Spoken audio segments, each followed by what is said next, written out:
Nos portos ingleses, navios mercantes alemães surgiam no horizonte, flutuando com a maré, trazendo mais do que apenas mercadorias para o mercado inglês. Entre as mercadorias, os comerciantes alemães traziam também livros e uma onda de entusiasmo pelo ousado monge agostiniano Martinho Lutero. Essas novas ideias reformistas começaram a ressoar entre os primeiros humanistas e entre os lollardos clandestinos. Importante lembrar que, como já vimos, o movimento lollardo foi liderado por John Wycliffe, um teólogo católico que foi expulso da Universidade de Oxford em 1381 por heresia, sendo condenado injustamente na fogueira. Além dos humanistas e lollardos, havia uma laicidade cada vez mais desconfiada de um clero e igreja corruptos. A reforma na Inglaterra não surgiu de forma repentina, mas se desenvolveu como uma tempestade perfeita, alimentada pelos ventos do comércio internacional e pelas mudanças políticas da época. Ela passou por fluxos e refluxos como as marés do oceano. E a questão que ainda desafia os historiadores é a seguinte: a reforma inglesa foi um movimento autêntico ou uma continuação das reformas do continente? A verdade é que o rei Henrique VIII nunca abraçou de fato a reforma de Lutero, mas usou-a como manobra política para atingir seus próprios objetivos dinásticos.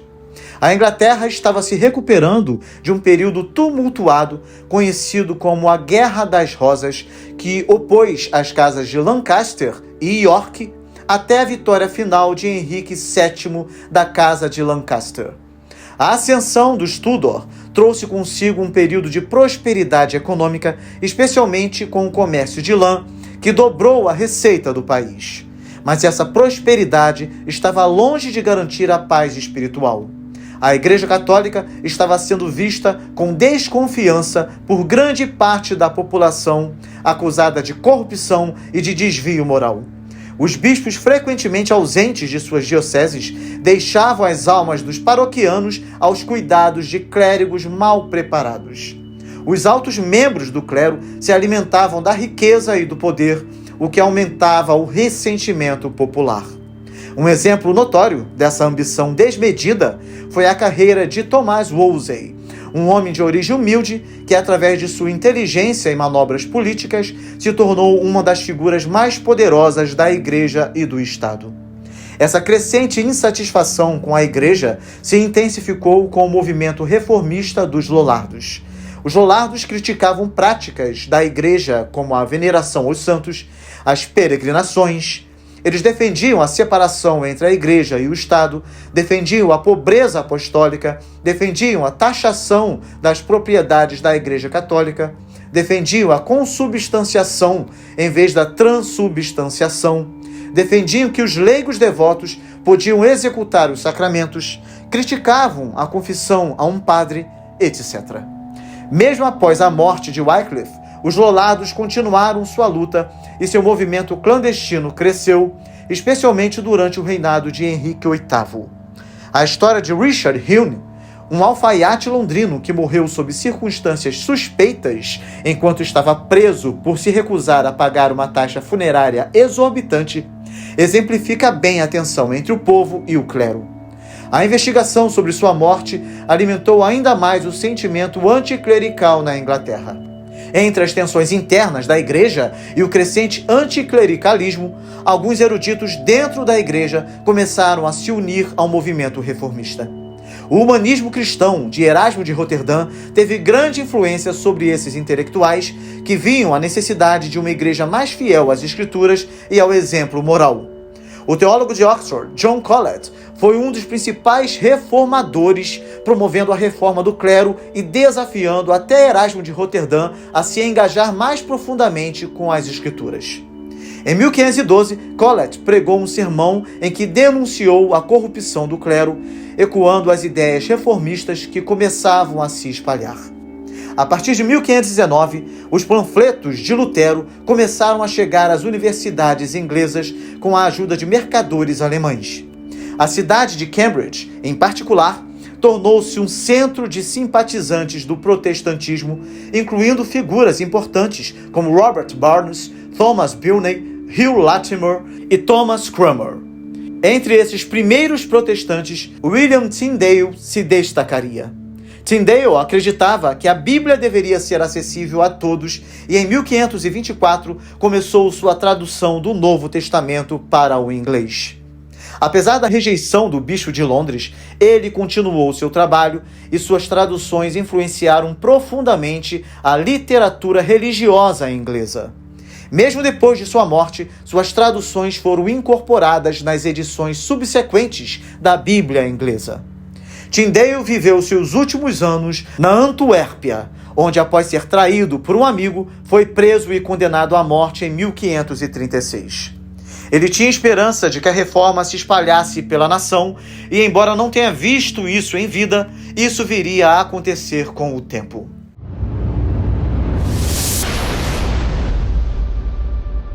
A reforma iniciada por Henrique VIII não foi apenas uma questão teológica, mas também uma complexa mistura de questões políticas e pessoais. Com as ideias de Lutero se espalhando pelas universidades e vilarejos ingleses, o rei, sem saber, encontrou aliados nas ideias reformistas, mesmo permanecendo fiel à doutrina católica. Sua decisão de quebrar com Roma e estabelecer sua própria autoridade eclesiástica não se deu apenas por questões de fé, mas por um desejo de controle absoluto sobre a Igreja e o Estado. O ponto de partida desse processo foi a refutação da obra de Lutero, do cativeiro babilônico da Igreja, de 1520, com a publicação da obra Afirmação dos Sete Sacramentos, de 1521, que lhe rendeu o título de Defensor da Fé, concedido pelo Papa Leão X. A história que levou Henrique a se distanciar da Igreja Romana começa em 1502, quando seu irmão Arthur casou-se com Catarina de Aragão, filha de Fernando e Isabel da Espanha. Após a morte precoce de Arthur, Henrique se casou com a viúva em uma decisão que foi validada pelo Papa Júlio II. Mesmo com a idade e a infertilidade de Catarina, o casal teve 6 filhos, mas apenas a filha Maria sobreviveu. Em 1526, com Catarina já com 41 anos e sem um herdeiro varão, Henrique VIII temia pela sucessão do trono, lembrando-se das guerras civis que haviam ocorrido devido a disputas pelo poder. A questão da sucessão tornou-se ainda mais urgente para Henrique, que se preocupava com a falta de um herdeiro masculino. Além disso, o casamento com Catarina começou a ser questionado. Segundo a lei de Levítico 20, versículo 21, o homem que casasse com a mulher de seu irmão estaria condenado a não ter filhos. Henrique começou então a crer que Deus o estava punindo pela falta de um herdeiro varão.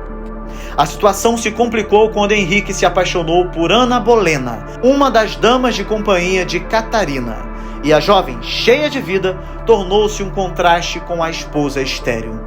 Determinado a ter um herdeiro masculino, Henrique pediu ao Papa Clemente VII uma anulação do casamento. Embora o Papa tivesse motivos para ajudá-lo, uma série de complicações políticas e familiares impediu o pedido de ser atendido. O Papa estava sob a pressão de Carlos V, o Sacro Imperador Romano e sobrinho de Catarina, que não estava disposto a permitir o rompimento do casamento. Quando o Papa não conseguiu atender a seu pedido, Henrique, furioso, afastou-se ainda mais da autoridade papal e iniciou um movimento de ruptura. Henrique VIII não apenas acusou o cardeal Wolsey, seu conselheiro, de traição, como também tomou medidas drásticas. Wolsey foi afastado e morreu em 1529, e o rei, então, decidiu que, para garantir um herdeiro varão, ele precisaria romper de vez com Roma. Em 1532, os principais representantes da Igreja Inglesa aceitaram submeter-se à autoridade do rei, reconhecendo-o como protetor e chefe supremo da Igreja da Inglaterra, em um ato que ficou conhecido como a submissão do clero. No entanto, essa submissão custou caro a Sir Thomas More, que se opôs ao rei e foi executado em 1535. Com a ascensão de Thomas Cromwell, que defendia a supremacia de Henrique sobre a Igreja, o rei finalmente teve o apoio necessário para formalizar a ruptura. Cromwell, seduzindo Henrique com promessas de enriquecimento, promoveu a dissolução dos mosteiros e garantiu que Henrique controlasse grandes riquezas da igreja. Além disso, em 1533, Henrique casou-se secretamente com Ana Bolena e o ato de supremacia foi aprovado em 1534, consolidando a autoridade de Henrique sobre a igreja inglesa. Apesar da sua determinação, Henrique VIII não conseguiu obter o herdeiro varão desejado.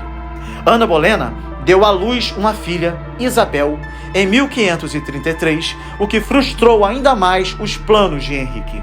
Como resultado de seu rompimento com Roma, Henrique foi excomungado pelo Papa em 1538 e a ruptura se tornou irreversível. A reforma de Henrique VIII, portanto, não foi apenas uma resposta a questões de fé, mas uma batalha pela autoridade, pela sucessão e pela riqueza. Quando Henrique VIII rompeu com Roma e se declarou chefe supremo da Igreja da Inglaterra, sua intenção não era transformar o país em uma nação protestante. No entanto, ao afastar a autoridade papal, ele acabou permitindo que ideias reformistas ganhassem força. Curiosamente, muitos dos que apoiaram sua rebeldia contra o Papa também simpatizavam com o protestantismo. Entre os personagens centrais dessa transformação estava Thomas Cromwell, um estrategista político brilhante e aliado de Henrique. Apesar de sua frieza, ele tinha inclinações luteranas e via na tradução da Bíblia para o inglês uma causa essencial. Como conselheiro do rei, Cromwell trabalhou para garantir que Henrique não apenas rompesse com Roma, mas também consolidasse seu poder absoluto sobre a Igreja e o Estado. Ele foi o arquiteto das leis reformistas aprovadas pelo parlamento entre 1532 e 1536, que removeram completamente a autoridade papal do reino e colocaram a igreja sob o domínio real. Outro nome fundamental foi Thomas Cranmer, arcebispo da Cantuária. Reservado e cauteloso, Cranmer foi um dos primeiros a defender a separação da Inglaterra de Roma. Antes mesmo de ser arcebispo, ele já tinha ligações com o luteranismo, sendo casado secretamente com Margaret Osiander, sobrinha de um dos grandes reformadores de Nuremberg. Seu conhecimento teológico e diplomático chamou a atenção de Henrique VIII quando ele sugeriu que o rei buscasse apoio de universidades europeias para anular seu casamento com Catarina de Aragão. Durante suas viagens, Cranmer se casou, contrariando seu voto de celibato, e ao longo dos anos manteve sua esposa longe dos olhares do público, gerando até boatos de que ela vivia escondida dentro de uma caixa. A ascensão de Cromwell e Cranmer proporcionou um grande avanço na disponibilidade da Bíblia em inglês. Embora Henrique VIII tivesse perseguido e condenado William Tyndale por traduzir a Bíblia, ele foi convencido por Cromwell e Cranmer a autorizar uma versão oficial. Com o apoio financeiro de Cromwell, novas traduções surgiram. Miles Coverdale publicou a primeira Bíblia completa em inglês em 1535, seguida pela Bíblia de Matthew, editada por John Rogers em 1537. O rei, então, ordenou que todas as igrejas do país tivessem um exemplar da Bíblia em inglês. Em 1539, foi publicada a Grande Bíblia, que teve um prefácio escrito pelo próprio Cranmer na edição de 1540. Todas essas traduções foram amplamente baseadas no trabalho de Tyndale, tornando realidade o seu desejo de que todos tivessem acesso direto às Escrituras. A terceira peça-chave dessa transformação foi a rainha Ana Bolena. Embora não tenha vivido o suficiente para ver os frutos da reforma, seu papel foi crucial. Passando um tempo na França, onde esteve em contato com ideias reformistas, Ana Bolena demonstrava grande interesse pela Bíblia. Nos aposentos reais, ela mantinha uma cópia em inglês aberta para que os servos pudessem lê-la, desafiando as restrições impostas pela Igreja. Seu apoio à disseminação da Bíblia no vernáculo foi notório e ela também indicou clérigos reformistas para cargos importantes, incluindo Cranmer e Hugh Latimer. Ana chegou a apresentar ao rei livros influentes como a Supplication for the Beggars, de Simon Fish, e Obedience of a Christian Man, de William Tyndale, que defendiam a submissão da Igreja ao governo secular. Por essas razões, muitos historiadores acreditam que Ana Bolena, Cromwell e Cromer formavam um verdadeiro triunvirato dentro da corte de Henrique VIII. Juntos, ajudaram a moldar uma reforma que, embora inicialmente motivada por razões políticas, acabou pavimentando o caminho para a ascensão do protestantismo na Inglaterra. Henrique VIII estava determinado a impor sua nova ordem e, para isso, não hesitou em tomar medidas drásticas. Quando Catarina de Aragão se recusou a reconhecer Ana Bolena como rainha, ele a baniu para o castelo de Kimblestone, um local distante e decadente. Como se não bastasse, proibiu qualquer contato entre Catarina e sua filha Maria. Nos seus últimos dias, em dezembro de 1535, Catarina escreveu seu testamento e uma última carta a Henrique que expressou seu perdão ao rei. Catarina faleceu em janeiro de 1536 e Henrique, em um ato de fria crueldade, não só ignorou seu funeral, como também proibiu sua filha Maria de comparecer. Entretanto, se Catarina tivesse vivido mais tempo, teria visto o fracasso do casamento entre Henrique e Ana Bolena, a quem ela desprezava. Ana teve 3 filhos, mas apenas Isabel sobreviveu. Há indícios de que, em janeiro de 1536, Ana sofreu um aborto de um menino deformado, o que alimentou as superstições da época. Muitos acreditavam que um feto deformado era sinal de feitiçaria. Esse acontecimento, somado ao fato de Ana não ter dado ao rei o tão desejado herdeiro varão, a deixou vulnerável em meio às intrigas palacianas. Henrique logo se convenceu de que havia sido enganado para se casar com Ana por meio de alguma feitiçaria. As acusações começaram a se espalhar e até mesmo Thomas Cromer, arcebispo de Cantuária, que havia sido um aliado da rainha, tentou interceder por ela. Ele escreveu uma carta em sua defesa, mas pressionado pelo rei, acabou presidindo a anulação do casamento. No dia 16 de maio, Ana confessou seus supostos pecados a Cromer e no dia seguinte, seu casamento foi oficialmente declarado nulo. Depois de apenas 3 dias, Ana foi decapitada na Torre de Londres. Henrique, sem perder tempo, casou-se com sua amante Jane Seymour, 11 dias após a execução de Ana. Jane finalmente deu ao rei o tão esperado herdeiro, Eduardo VI, mas não viveu para comemorar. Ela faleceu 12 dias após o parto, em 12 de outubro de 1537, devido a complicações. A corte de Henrique VIII estava dividida entre 2 facções opostas. De um lado, os progressistas liderados por Thomas Cromwell e Thomas Cromer, que apoiavam o rompimento com Roma e buscavam reformas religiosas.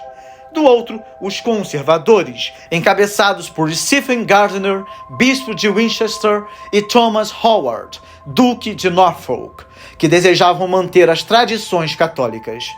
Henrique, apesar de sua ruptura com Roma, sempre manteve sua teologia conservadora e tentava equilibrar essas forças rivais. Durante o período de 1532 a 1540, os progressistas tiveram a vantagem, pois foram os principais articuladores do divórcio de Henrique e, por isso, ganharam seu favor. Mesmo após a execução de Ana Bolena, Cromwell e Cromer conseguiram manter os conservadores afastados do poder por um tempo, influenciando os rumos da Inglaterra enquanto desfrutavam da confiança do rei. Mas, como a história mostraria, o favor de Henrique era volátil e qualquer um poderia cair em desgraça da noite para o dia. A política internacional da época acabou favorecendo Cromwell e Cromer. Em 1538, Henrique VIII foi oficialmente excomungado e quando os poderosos reis Francisco I da França e Carlos V do Sacro Império Romano assinaram um tratado de paz, o Papa aproveitou a oportunidade para incitá-los a unir forças contra o rei inglês. Temendo uma possível invasão, Henrique viu-se obrigado a buscar novas alianças e uma aproximação com os protestantes alemães parecia estratégica. Assim, ele fez alguns gestos indicando que poderia estar se movendo em direção ao protestantismo. Para Cromwell e Cromer, essa era a chance perfeita. Cromwell enviou emissários a Wittenberg para discutir uma possível união com a Liga de Esmalcada, uma aliança defensiva de príncipes protestantes. Os luteranos, no entanto, exigiram a adesão à Confissão de Augsburgo como condição para a parceria. Como Henrique ainda mantinha muitas convicções católicas, ele não poderia aceitar tal declaração de forma tão pública. No entanto, ele fez concessões ao aprovar os 10 artigos, um documento que mencionava apenas 3 dos 7 sacramentos tradicionais da Igreja. Embora não rejeitasse explicitamente os outros 4 sacramentos, também não os confirmava. Além disso, os 10 artigos negavam a autoridade do Papa sobre o purgatório e apresentavam posições ambíguas sobre a justificação pela fé, a presença de Cristo na Eucaristia e a prática das missas pelos mortos. Cromwell, determinado a fortalecer a aliança com os protestantes alemães, percebeu uma oportunidade quando Henrique decidiu buscar uma nova esposa. Ele acreditava que, ao casar o rei com uma princesa alemã, consolidaria a ligação política com os luteranos. Assim, organizou o casamento de Henrique com Ana de Cleves, filha do duque João II de Cleves e da duquesa Maria de Julichberg. Seu pai era adepto de uma vertente moderada da reforma. Para garantir a aprovação do rei, Cromwell encomendou um retrato de Ana ao famoso pintor Hans Holbein. No entanto, quando Henrique conheceu a noiva pessoalmente, ficou extremamente decepcionado, alegando que a aparência de Ana não correspondia à imagem retratada. O rei confidenciou a Cromwell que não conseguira consumar o casamento, dizendo: "Eu não gostava muito dela, mas agora gosto menos ainda." Diante disso, o matrimônio foi rapidamente anulado e Ana recebeu uma generosa compensação, incluindo Richmond Palace e o castelo de Hever. Curiosamente, após a separação, Henrique e Ana desenvolveram uma amizade sincera e ela passou a ser chamada de amada irmã do rei. Ana de Cleves viveu confortavelmente até a sua morte em 1557. O fracasso de Thomas Cromwell abriu caminho para seus inimigos, que viram nele a oportunidade perfeita para retomar o controle. O Duque de Norfolk, Thomas Howard, aproveitou o momento para restaurar a influência da teologia tradicional na corte. Para isso, apresentou ao rei sua jovem e encantadora sobrinha, Catarina Howard, e usou todos os meios para despertar a paixão de Henrique VIII. Cromwell, que por tanto tempo desfrutara do favor real, agora se via em uma posição vulnerável. Secretamente, os conservadores convenceram Henrique de que seu outrora fiel ministro não passava de um traidor e herege, apontando sua defesa de uma aliança com os protestantes alemães como prova de sua infidelidade. Assim, sua queda foi rápida e brutal. Em junho de 1540, sem sequer ter direito a julgamento, Cromwell foi condenado por traição e heresia. No dia 28 de julho, sua vida chegou ao fim na Torre de Londres. Como um macabro aviso aos inimigos do rei, sua cabeça foi cortada e exibida em uma estaca na Ponte de Londres. No mesmo dia de sua execução, Henrique VIII se casou com Catarina Howard, demonstrando sua total aliança com a facção conservadora. Meses depois, talvez tomado pelo remorso, o rei admitiu que Cromwell havia sido o servo mais fiel que ele já tivera. Enquanto isso, Thomas Cranmer, mesmo sendo um dos aliados mais próximos de Cromwell, conseguiu escapar das conspirações e preservar sua posição. Apesar da breve aproximação com os luteranos, as negociações não avançaram. Com a diminuição da ameaça de uma invasão franco-imperial, Henrique se sentiu livre para reafirmar suas crenças católicas. Assim, em junho de 1539, o parlamento aprovou, sob pressão real, o temido Ato dos 6 Artigos.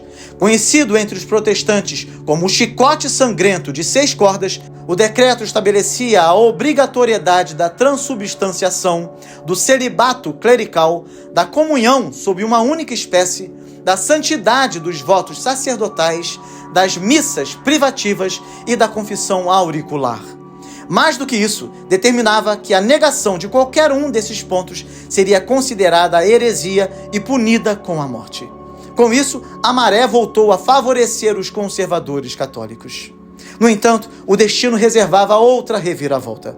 A nova rainha, de apenas 19 anos, logo revelou sua repulsa pelo estado físico de Henrique VIII.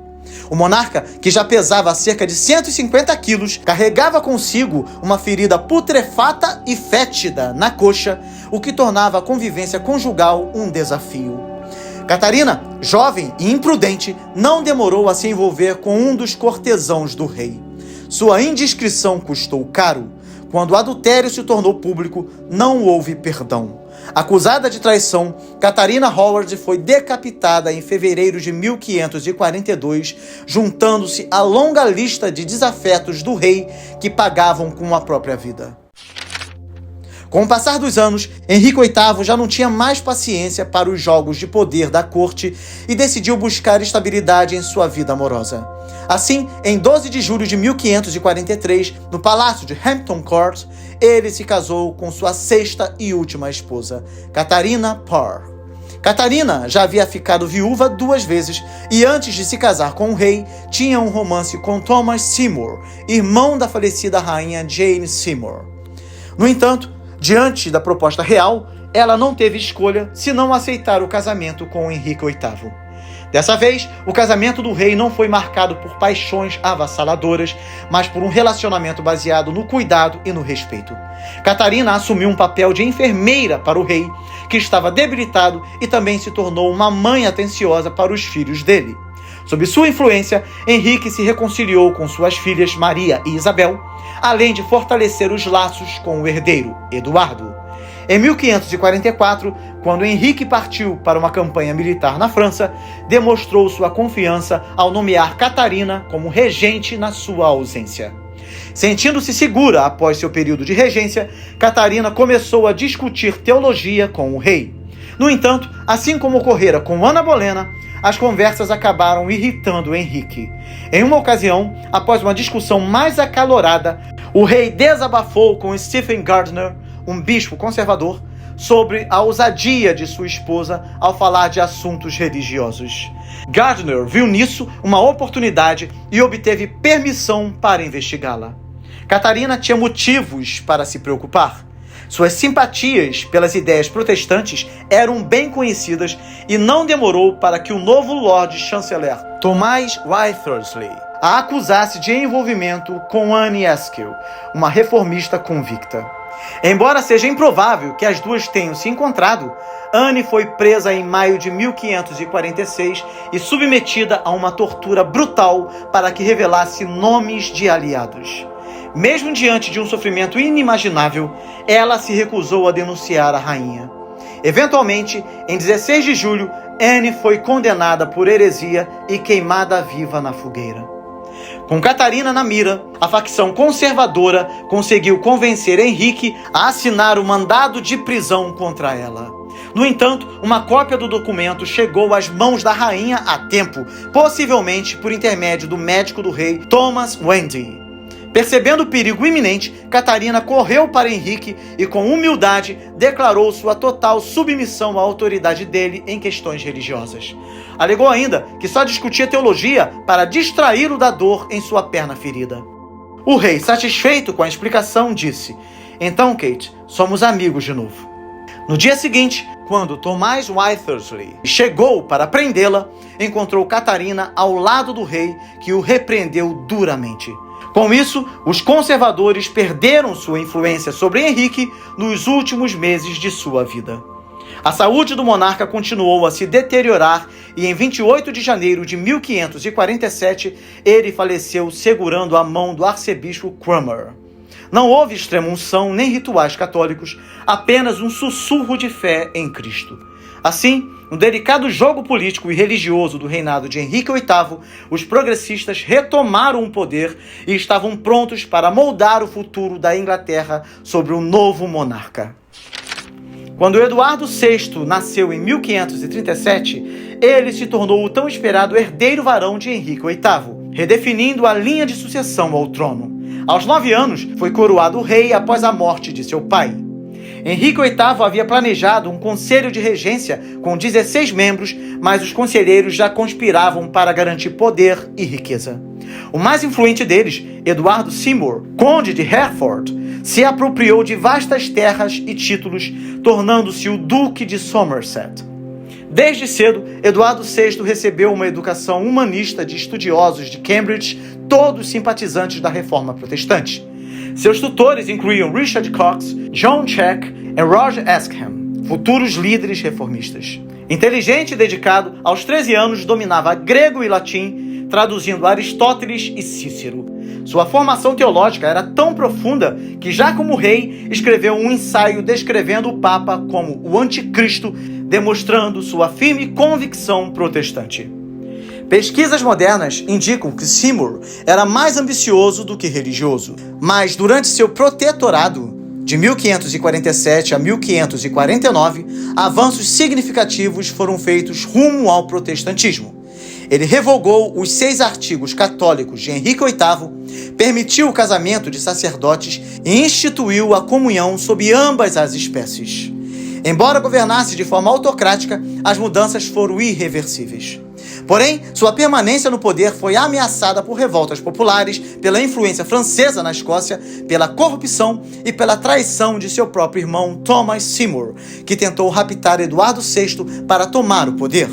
Em resposta, Seymour assinou sua execução em 1549. No entanto, ele próprio caiu em outubro do mesmo ano, vítima de um golpe do Conselho Regente.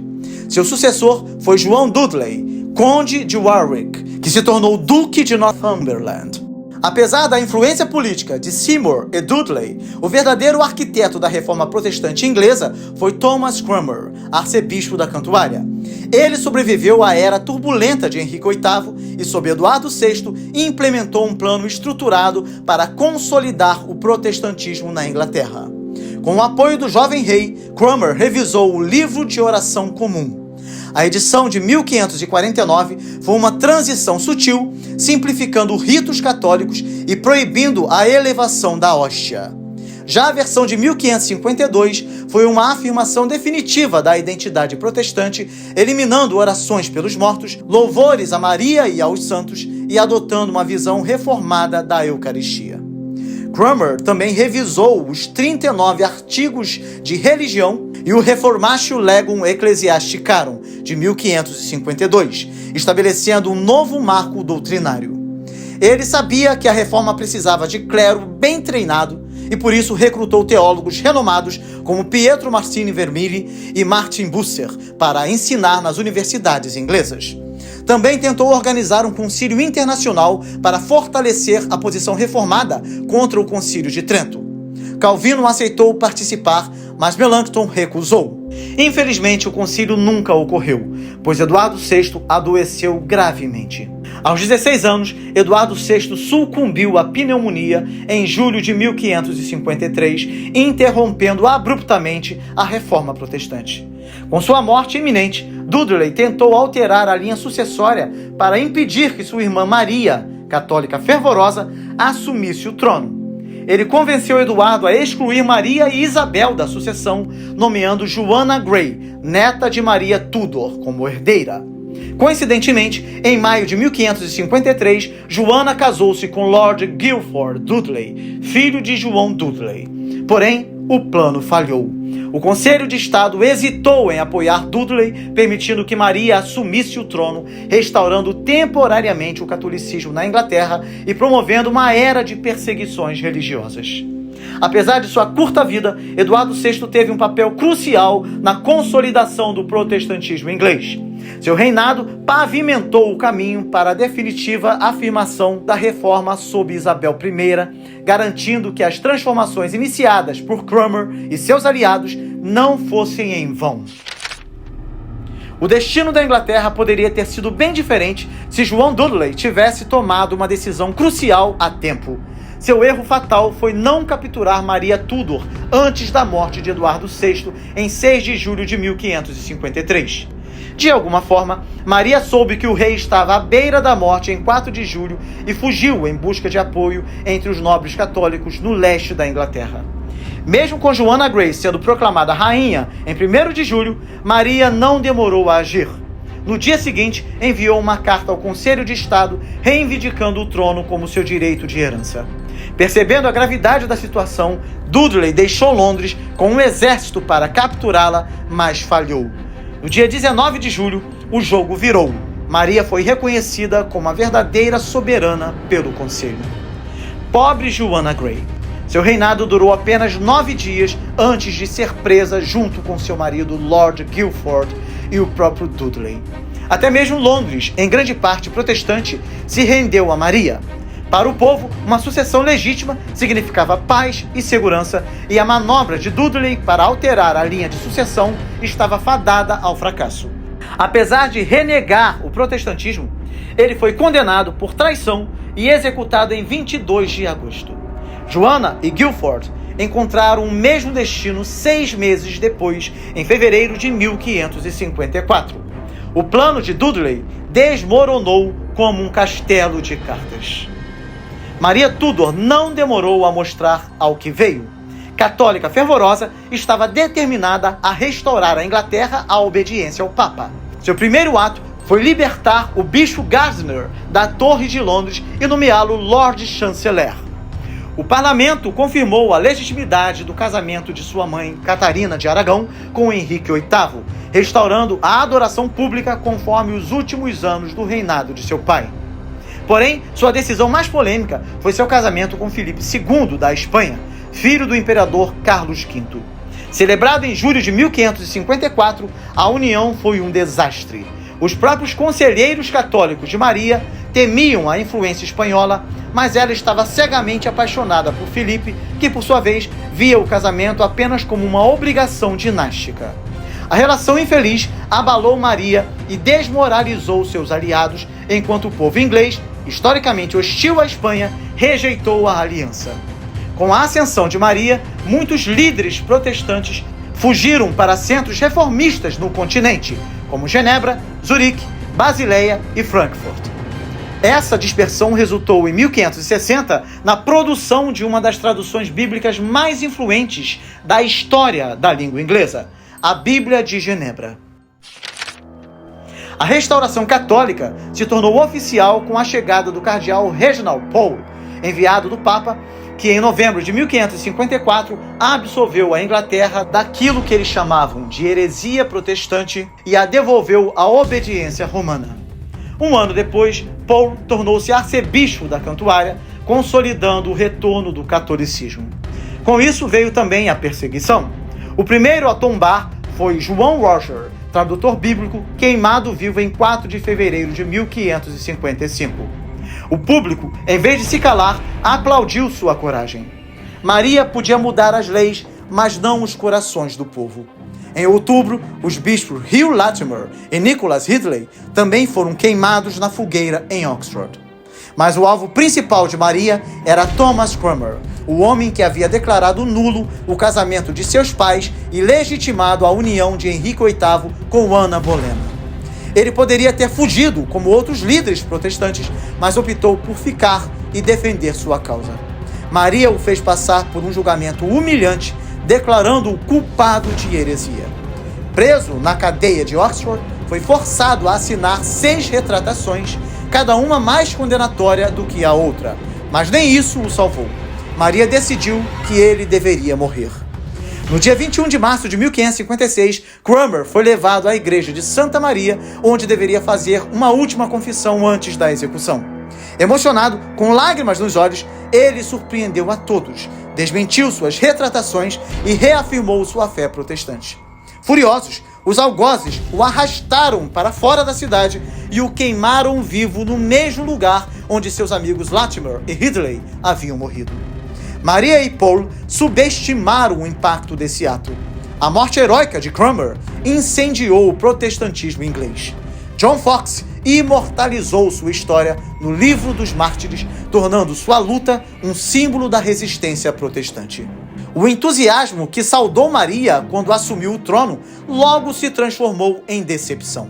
Seu governo foi visto como um retrocesso medieval. Seu casamento com Filipe II e a aliança com a Espanha envolveram a Inglaterra numa guerra desastrosa contra a França, resultando na perda de Calais, a última fortaleza inglesa no continente. Política e espiritualmente, Maria fracassou. Quando faleceu em 17 de novembro de 1558, sua morte foi recebida com alívio. Maria, que um dia fora celebrada, havia se tornado Maria Sangrenta. O trono passou para sua meia-irmã Isabel I, e a alegria do povo ao recebê-la mostrou que o destino da Inglaterra estava selado. O protestantismo venceria. A restauração católica de Maria não passaria de um capítulo sombrio na história do país. Winston Churchill disse certa vez que a história é escrita pelos vitoriosos. E não há melhor exemplo disso do que os apelidos dados aos filhos do rei Henrique VIII. Eduardo foi chamado de o jovem Josias. Maria ficou marcada como Maria Sangrenta. E Isabel, a última da linhagem Tudor, recebeu o título de Nova Débora. Assim como a Débora bíblica, Isabel assumiu o trono diante de desafios enormes. A maioria da população inglesa ainda era católica, mas os principais líderes religiosos que haviam retornado do exílio eram protestantes fervorosos, muitos com inclinações calvinistas. A grande questão era: conseguiria Isabel evitar uma guerra civil religiosa? Criada na corte acolhedora da rainha Catarina Parr, Isabel absorveu a piedade protestante desde cedo. Durante o reinado de sua irmã Maria, ela teve de agir com cautela, frequentando os cultos católicos e assegurando sua lealdade a Roma. Contudo, após a rebelião de Thomas Wyatt, em 1554, liderada por protestantes, o embaixador espanhol pressionou Maria para que executasse Isabel, temendo que ela se tornasse um símbolo da resistência protestante. Mas Isabel sobreviveu. Desde jovem, ela parecia compreender o que Churchill afirmaria séculos depois: quem sobrevive tem a chance de escrever a história. Ao assumir o trono aos 25 anos, Isabel era uma mulher excepcionalmente instruída. Dominava o francês, o latim e o italiano. Mas sua maior habilidade era a arte da ambivalência. Ela sabia que sua posição de solteira poderia ser uma estratégia política. Assim, recebia propostas de casamento tanto de príncipes católicos quanto protestantes, sem nunca se comprometer. Seu cunhado, Filipe II da Espanha, quis desposá-la, assim como o luterano Érico XIV da Suécia. Essa indecisão calculada evitou uma condenação papal e manteve a esperança protestante viva. Enquanto mantinha seus pretendentes na incerteza, Isabel e seu principal conselheiro, Sir Guilherme Cecil, trabalharam para estabelecer um acordo religioso por meio do parlamento. Esse acordo tomou forma através de 2 atos. O primeiro, o Ato da Supremacia, de 1559, restaurou a independência da Inglaterra em relação a Roma e concedeu a Isabel o título de governadora suprema da Igreja da Inglaterra. O segundo ato, que era o Ato de Uniformidade, definiu os moldes do culto anglicano, restabelecendo o livro de oração comum de 1552. Como esperado, os bispos católicos recusaram-se a aceitar o ato de supremacia e foram destituídos. Isabel então confiou as posições de liderança aos protestantes exilados que retornaram ao país, como Edmund Grindal, Richard Cox, John Jewell e Edwin Sands. Para implementar as novas diretrizes, foram publicadas as Injunções Reais de 1559, que promoveram uma adoração mista. Os clérigos deveriam reconhecer a autoridade real e rejeitar o papado. Ao mesmo tempo, costumes tradicionais, como ajoelhar-se para orar e o uso de vestes clericais, foram mantidos. Esse equilíbrio deu origem ao conceito de via media, caminho do meio, uma solução intermediária entre a liturgia católica e a doutrina protestante. Ainda que a via media fosse vista como um compromisso político, a reforma de Isabel foi essencialmente protestante. Teólogos reformados do continente, como Pietro Martiri Vermigli e Heinrich Bullinger, apoiaram suas decisões. Os elementos essenciais da liturgia anglicana eram contrários ao catolicismo. Com o passar do tempo, os católicos, antes maioria, tornaram-se minoria na Inglaterra.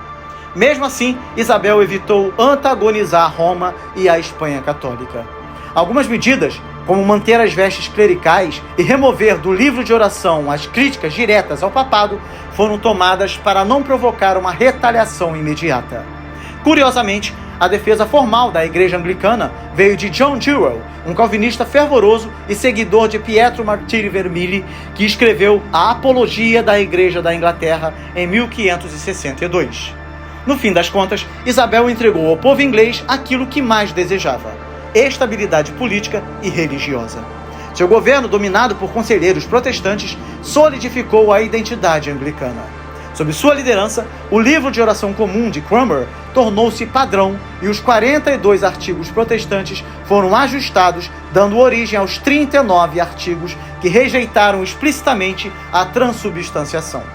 Com sua inteligência política e sensibilidade religiosa, Isabel I não apenas sobreviveu, ela moldou a história da Inglaterra, consolidando a reforma religiosa que definiria a identidade do país por séculos. Com a fúria de um amante rejeitado, o papado não poupou esforços para tentar derrubar a rainha Isabel I. Depois de 12 anos de governo, seu compromisso com o protestantismo já não podia ser ignorado. Em 25 de fevereiro de 1570, o Papa Pio V emitiu a bula papal Regnans in Excelsis, declarando Isabel a pretensa rainha da Inglaterra, uma usurpadora do trono, uma herege e excomungada. Mais do que isso, o Papa libertou seus súditos de qualquer dever de lealdade a ela e ameaçou de excomunhão aqueles que obedecessem à sua autoridade. Tratava-se de uma verdadeira declaração de guerra. Rumores circularam de que papas posteriores chegaram a sancionar atentados contra Isabel. Em 1580, uma espécie de fátua papal declarou que qualquer um que a assassinasse com a intenção piedosa de servir a Deus não estaria cometendo pecado, mas sim conquistando mérito. O assassinato do príncipe Guilherme de Orange, em 1584, deixou claro que monarcas protestantes estavam sob constante ameaça. Diante da excomunhão, Isabel reagiu de duas maneiras. Primeiro, garantiu ao povo que, enquanto obedecessem abertamente às leis, ninguém seria perseguido por suas crenças religiosas. No entanto, ela também deixou claro que não toleraria rebeliões e, em 1571, promulgou o ato de traição, que tornava crime capital negar sua legitimidade como rainha. Desde o início de seu reinado, Isabel tentou manter boas relações com seus súditos católicos, mas nem todos estavam dispostos a retribuir sua tolerância. Enquanto alguns apoiavam sua autoridade, outros optaram por uma oposição radical. A revolta dos Condes do Norte, em 1569, foi a única rebelião católica significativa. Liderada por Carlos Neville e Thomas Percy, visava depor Isabel e colocar Maria Stuart, rainha da Escócia, no trono, restaurando assim o catolicismo. No entanto, os rebeldes não encontraram apoio popular suficiente e foram derrotados. Percy acabou capturado e decapitado, enquanto Neville morreu na pobreza na Espanha. Vários complôs contra Isabel foram tramados, incluindo a conspiração de Roberto Ridolfi e a trama de Throckmorton, ambas fracassadas e resultando na execução de seus líderes. Enquanto isso, missionários católicos eram enviados clandestinamente à Inglaterra para manter viva a chama do catolicismo. O teólogo William Allen foi uma das figuras centrais desse movimento. Expulso da Universidade de Oxford, ele fundou o Colégio Inglês de Douay, que treinava padres para atuar em solo inglês. O projeto teve tanto sucesso que levou o Papa Gregório XIII a criar uma instituição similar em Roma. Em 1580, dois jesuítas, Robert Parsons e Edmund Campion, infiltraram-se na Inglaterra para espalhar a mensagem católica. Campion foi capturado, torturado e executado, enquanto Parsons fugiu para a Espanha, onde tentou persuadir o rei Filipe II a invadir a Inglaterra. Alarmada com essas movimentações, Isabel baniu os jesuítas em 1585. A convicção de Allen de que a Inglaterra deveria retornar ao catolicismo o levou a apoiar a Armada Espanhola. Revoltado com a execução de Maria Stuart, ele incentivou Filipe II a invadir a Inglaterra e chegou a escrever um panfleto chamando Isabel de bastarda incestuosa e a vergonha do seu sexo. Ele instigou os católicos ingleses a não defenderem seu país contra a invasão espanhola, alertando que aqueles que morressem na batalha estariam eternamente amaldiçoados. No entanto, Allen subestimou a lealdade dos católicos ingleses. Quando a Armada Espanhola foi derrotada em 1588, a grande maioria dos católicos se alegrou tanto quanto os anglicanos. Desiludido, Allen permaneceu convencido de que a Inglaterra voltaria ao catolicismo. Faleceu em Roma em 1594, sem ver seu sonho realizado. Durante o reinado de Isabel I, a maior parte dos ingleses aceitou a resolução religiosa que moldou a Igreja da Inglaterra. No entanto, nos extremos do espectro religioso, havia aqueles que se mostravam insatisfeitos. De um lado, estavam os católicos devotos, que viam a Igreja como um afastamento excessivo de Roma. Do outro, os protestantes radicais, que acreditavam que a Igreja ainda mantinha muitas práticas católicas e precisava ser purificada. Os membros desse segundo grupo ficaram conhecidos como puritanos, pois desejavam purificar a Igreja de qualquer vestígio do catolicismo romano. Durante o governo de Isabel, os puritanos, em sua maioria, evitavam confrontos diretos, mas suas convicções não desapareceram. Muitos clérigos puritanos encurtavam os cultos tradicionais para dar mais tempo à pregação e, ao invés de simplesmente ler as orações do livro de orações comuns, preferiam improvisar suas próprias orações. Apesar de ainda fazerem parte da Igreja da Inglaterra, os puritanos foram formando uma identidade distinta e, com o passar dos anos, a doutrina calvinista passou a ser fortemente associada ao movimento. Na primeira convocação do clero inglês sobre Isabel, em 1563, clérigos puritanos defenderam reformas mais profundas, como a eliminação das vestes clericais que associavam ao catolicismo. No entanto, o arcebispo Matthew Parker reafirmou que as vestes eram essenciais para o clero. Decepcionados, os puritanos buscaram apoio entre os reformadores europeus, mas receberam apenas críticas. O teólogo Heinrich Bullinger os acusou de serem contenciosos em nome da consciência, o que enfraqueceu suas reivindicações. Na década de 1570, o confronto religioso se intensificou. A Igreja de Roma passou a conspirar contra Isabel, resultando em excomunhão papal, revoltas e tramas políticas. Em resposta, a rainha reprimiu o catolicismo, executando 164 padres missionários entre 1580 e 1588. Mas Isabel também não tolerava a insubmissão dos protestantes. Quando o arcebispo de Cantuária, Edmund Grindal, desafiou sua autoridade ao se recusar a suprimir reuniões de clérigos puritanos, caiu em desgraça. Essas reuniões, inspiradas nas práticas de Zurique, reuniam pastores semanalmente para debates teológicos, o que Isabel temia que estimulasse oposição ao seu governo. Alguns líderes puritanos viram nas polêmicas religiosas uma oportunidade. Thomas Cartwright, em Cambridge, defendeu a abolição do episcopado e a implantação de um sistema presbiteriano na Inglaterra. Em Londres, Thomas Wilcox e John Field seguiram essa linha, advogando que a igreja anglicana adotasse o modelo presbiteriano escocês. Isabel reagiu com firmeza. Wilcox e Field foram presos por 1 ano e Cartwright fugiu para o continente europeu. O presbiterianismo puritano voltou a ganhar força com os panfletos de Mark Prelate, escritos anonimamente entre 1588 e 1589. Neles, os bispos eram atacados com termos violentos, sendo chamados de ministros imundos da condenação. A resposta foi rápida. O arcebispo de Cantuária, John Whitegift, supriu a facção puritana de forma decisiva. Assim, a busca pela pureza da igreja seguiu enfrentando barreiras, mas o movimento puritano continuaria a influenciar a história inglesa por décadas. No tumultuado cenário europeu do século XVI, um dos mais astutos conselheiros de Henrique VIII, Eduardo VI e Maria I, William Paste, primeiro barão Paste de Bideford, fez uma importante observação política que ressoaria com o reinado de sua sucessora Isabel I. Ao se despedir de sua carreira pública, ele aconselhou a jovem rainha sobre 2 princípios que deveriam nortear sua política externa: a inimizade natural entre a Inglaterra e a França e a necessidade de manter uma aliança sólida com a Espanha, a maior potência da época. Esses conselhos se tornaram pilares essenciais para a condução da Inglaterra, embora as circunstâncias políticas e as ameaças externas logo testassem a sabedoria dessas premissas. Desde os tempos de Henrique VII, a Inglaterra mantinha uma relação próxima com a Espanha. A união entre o príncipe Arthur e Catarina de Aragão, filha dos reis católicos, foi o início de uma longa aliança que perduraria por várias gerações. No entanto, a ascensão de Isabel ao trono trouxe consigo uma série de questões de política externa, especialmente em relação à França e à Espanha. Isabel, como rainha jovem e solteira, usou suas opções matrimoniais como uma ferramenta estratégica para equilibrar as potências europeias.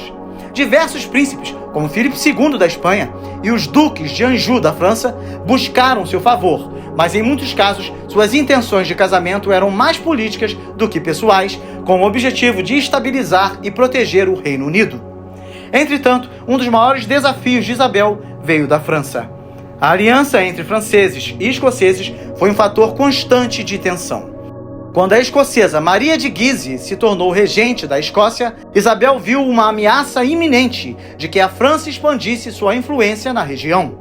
Em 1560, um conflito interno na Escócia deu a Isabel a oportunidade de intervir, enviando tropas para apoiar os protestantes escoceses contra a França. Esse movimento resultou no Tratado de Edimburgo, garantindo a retirada de tropas estrangeiras da Escócia, mas a ameaça francesa na região persistia. A França, já imersa nas guerras religiosas, também se tornou um campo de batalha para Isabel. Em 1562, o massacre de Vassy, no qual o Duque de Guise atacou os huguenotes, resultou na intervenção inglesa em apoio aos protestantes. Apesar de um início promissor, a intervenção inglesa na França falhou com a retirada das tropas em 1563. Isabel fez uma última tentativa de ajudar a França em 1589, quando enviou apoio militar a Henrique IV, mas o resultado também foi inconclusivo. A aliança com a França parecia ser uma espada de dois gumes para Isabel. Embora fosse importante para evitar o controle espanhol, as intervenções militares mostraram-se desorganizadas e sem grandes vitórias. Com a Espanha, a relação de Isabel era complexa. Embora ela tenha recusado a proposta de casamento de Filipe II, a amizade entre os dois permaneceu por um tempo, especialmente quando Isabel apoiou Filipe ao impedir sua excomunhão da Igreja Católica. Porém, o apoio da rainha aos protestantes na Escócia, França e Holanda fez com que a relação com Filipe se deteriorasse. A tensão culminou na revolta dos Países Baixos, onde os holandeses protestantes, insatisfeitos com a pesada tributação e a repressão religiosa imposta pela Espanha, se rebelaram contra o domínio espanhol. Isabel, simpatizando com os rebeldes, forneceu apoio militar, mas os conflitos se prolongaram por anos, resultando em uma guerra constante com a Espanha.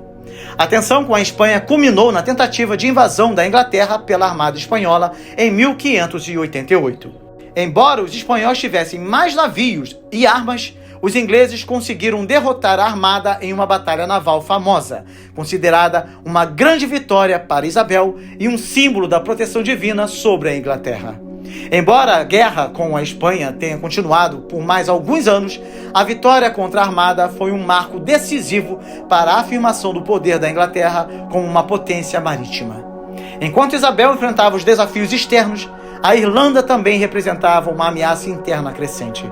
Embora a rainha fosse oficialmente a soberana da Irlanda, os chefes gaélicos, que eram amplamente independentes, começaram a negociar com os espanhóis, o que levou à revolta de Tyrone em 1595. Com o apoio espanhol, a revolta se estendeu por anos, com muitos confrontos, até que a rendição de Hugh O'Neill, em 1603, marcou o fim da resistência pouco depois da morte de Isabel. Isabel I, a Rainha Virgem, navegou habilidosamente entre essas tempestades políticas, mantendo a Inglaterra no centro da luta entre as grandes potências da Europa. Sua habilidade para manipular alianças e lidar com ameaças externas garantiu sua sobrevivência política e o fortalecimento do poder da Inglaterra, que emergiu como uma nação respeitada no cenário mundial. Maria Stuart, rainha da Escócia, nasceu no dia 8 de dezembro de 1542, filha do rei Jaime V da Escócia e Maria de Guise, uma princesa francesa. Sua ascensão ao trono foi repentina e trágica. Com a morte de seu pai, de cólera, ela tornou-se rainha infanta da Escócia com apenas 6 dias de vida. A França, desejando uma aliança com a Escócia, arranjou um casamento entre a pequena Maria e Francisco, filho do rei francês Henrique II, que na época tinha apenas 3 anos. Aos 5 anos, Maria foi enviada à França, onde viveu por 13 anos na corte de Henrique II. Em 1558, Maria se casou com Francisco na Catedral de Notre-Dame, dando início a um vínculo que parecia promissor. No entanto, quando a rainha Maria Tudor faleceu, Henrique II proclamou Francisco e Maria como reis legítimos da Inglaterra. Contudo, esse reconhecimento nunca se concretizou. Com a morte prematura de Francisco II em 1560, Maria, agora viúva, retornou à Escócia. Sua chegada não foi vista com bons olhos em Londres, especialmente porque ela defendia fervorosamente o direito de herdar o trono inglês, uma reivindicação baseada nas leis de sucessão que favoreciam sua linhagem. Maria, católica devota, não aceitava o Tratado de Edimburgo de 1560, que reconhecia Isabel como a herdeira legítima da coroa inglesa. Sua postura desafiadora em relação a Isabel de Inglaterra alimentou a rivalidade entre ambas. O casamento de Maria com Henrique Stuart, Lord Darnley, em 1565, agravou ainda mais a situação, principalmente porque tanto ela quanto Darnley eram descendentes diretos de Margarida Tudor, irmã de Henrique VIII. O relacionamento tumultuado culminou em tragédia, com Darnley assassinando brutalmente o secretário de Maria, David Rizzio, em um ataque sangrento. A situação se agravou quando, em 1567, Darnley foi encontrado morto sob circunstâncias misteriosas em Kirk-o-Field. As suspeitas recaíram sobre Maria e seu novo aliado, o Conde de Bothwell. A história do assassinato nunca foi totalmente esclarecida, mas a nobreza protestante da Escócia se voltou contra Maria, forçando-a a abdicar em favor de seu filho Jaime, ainda um bebê. Após sua abdicação, Maria fugiu para a Inglaterra, onde esperava encontrar apoio de sua prima, a rainha Isabel. No entanto, Isabel a colocou sob prisão domiciliar, temendo que Maria, com sua reivindicação ao trono, fosse uma ameaça. Durante os 18 anos em que permaneceu prisioneira, várias conspirações envolvendo Maria vieram à tona. Quando Isabel soube que Maria estava implicada em uma tentativa de assassinato contra ela, a rainha inglesa não hesitou. Maria foi condenada por traição. A hesitação de Isabel em condenar a execução de sua prima foi grande, mas a pressão política e as intrigas levaram à decisão de matar Maria. Em 8 de fevereiro de 1587, Maria foi executada no castelo de Fotheringhay. Relatos contemporâneos descrevem sua morte com detalhes, como a atitude serena de Maria antes de ser decapitada e suas últimas palavras para o executor, que ela perdoou. Sua morte aos 44 anos não apenas selou o destino da Escócia, mas também acirrou ainda mais a tensão entre as duas coroas. No entanto, a morte de Maria não trouxe a paz a Isabel. Após a execução, a Espanha atacou a Inglaterra com a armada invencível, mas a vingança de Maria não se concretizou. Enquanto isso, os últimos dias de Isabel, que governou a Inglaterra por 44 anos, foram marcados por uma saúde fragilizada e por lutas internas. Sua relação com o Conde de Essex trouxe-lhe grande tristeza e culminou com a execução do próprio Devereux em um evento que deixou a rainha devastada. Em 1603, depois de longos anos de reinado, Isabel faleceu. A morte da rainha virgem foi o fim de uma era. Seu sucessor seria Jaime VI da Escócia, que se tornaria o rei Jaime I da Inglaterra. Seu funeral foi um evento grandioso, marcando o fim da dinastia Tudor e o início de uma nova era para a Inglaterra, mas também selando o destino da Escócia sob a sombra da história de Maria Stuart. O Papa Sisto V fez um comentário que, embora tenha sido um elogio disfarçado de insulto, refletia bem o poder e a influência de Isabel I da Inglaterra. Ele disse: ela não passa de uma mulher, a senhora de metade de uma ilha, mas ainda assim ela é temida pela Espanha, pela França, pelo Império, por todos. Esse comentário capturou a essência da rainha, uma mulher forte e respeitada, que apesar de ser uma figura feminina em um mundo dominado por homens, conseguiu se impor e fazer história. Isabel I, diferente de muitos monarcas de sua época, permaneceu solteira durante todo o seu reinado. Era algo incomum, pois, como seu pai Henrique VIII havia mostrado, um dos maiores deveres de um monarca era garantir um herdeiro. No entanto, Isabel transformou sua condição de solteira em uma vantagem estratégica. Ela não só manteve Roma e seus adversários católicos à distância, como também rejeitou diversas propostas de casamento que poderiam ter comprometido seu poder. A cada proposta de casamento, ela os colocava lado a lado, avaliando-os não pelo desejo pessoal, mas pelos benefícios políticos que poderiam trazer. Com o passar dos anos e à medida que envelhecia, Isabel soube criar e manter o mito da rainha virgem. Ela não apenas era vista como uma monarca imaculada, mas também como uma figura simbólica de pureza e dedicação ao seu povo. Diziam que ela tinha se casado com a Inglaterra, o que a tornava a verdadeira esposa do reino, uma relação simbólica com seu povo que a elevava a uma posição quase divina. No imaginário popular, Isabel se fundiu com a figura da bendita Virgem Maria. Era como se ela tivesse sido escolhida divinamente para governar um povo especial, com um mandato celestial para estender o reino de Deus através do reino da Inglaterra. O poeta Edmund Spenser, em sua obra, transformou Isabel na rainha das fadas, enquanto outros a chamavam de Gloriana, representando-a como uma figura quase mítica e gloriosa. A longevidade de seu reinado, a sobrevivência a inúmeras tentativas de assassinato, revoltas e principalmente a vitória decisiva sobre a armada espanhola alimentaram ainda mais o mito de Isabel I, a rainha que desafiou todas as probabilidades e se tornou um ícone da história. Seu reinado não foi apenas uma luta política, foi também uma luta pela sobrevivência, tanto contra inimigos internos quanto externos. Ao conseguir navegar com maestria pelos desafios de sua época, Isabel I não apenas consolidou a reforma inglesa, mas também solidificou sua própria imagem como uma monarca incomparável que se manteve firme em suas convicções e, por meio de sua astúcia e visão estratégica, se tornou uma das figuras mais poderosas da história. Se você gostou do vídeo e deseja aprender a Bíblia e a história do cristianismo com profundidade, essa é a sua oportunidade. Através de nossos cursos, você vai caminhar pelas 4 principais áreas do conhecimento: a teologia, a história, a filosofia e a política, tendo acesso a tudo o que você precisa para desenvolver uma vida intelectual sólida, pagando muito pouco por isso. Não perca essa oportunidade de adquirir os nossos cursos com 70% de desconto. São 7 cursos com quase 500 aulas e com 16 e-books interativos já disponíveis. Ao adquirir qualquer um de nossos cursos, você garante acesso vitalício, podendo estudar no seu ritmo e revisitar o conteúdo sempre que precisar. Mais do que um investimento pessoal, esse conhecimento abençoará toda a sua casa, trazendo clareza, edificação e crescimento espiritual para você e sua família. Aprofunde-se na palavra, prepare-se para ensinar, fortaleça a sua fé. Garanta agora mesmo seu acesso exclusivo, tá bom? Chegamos ao final de mais um vídeo. Dê o seu like e compartilhe esse vídeo para que outras pessoas possam conhecer o canal e estudar a Bíblia e a história do cristianismo aqui conosco. Uma exclusividade aqui do canal A Bíblia Toda.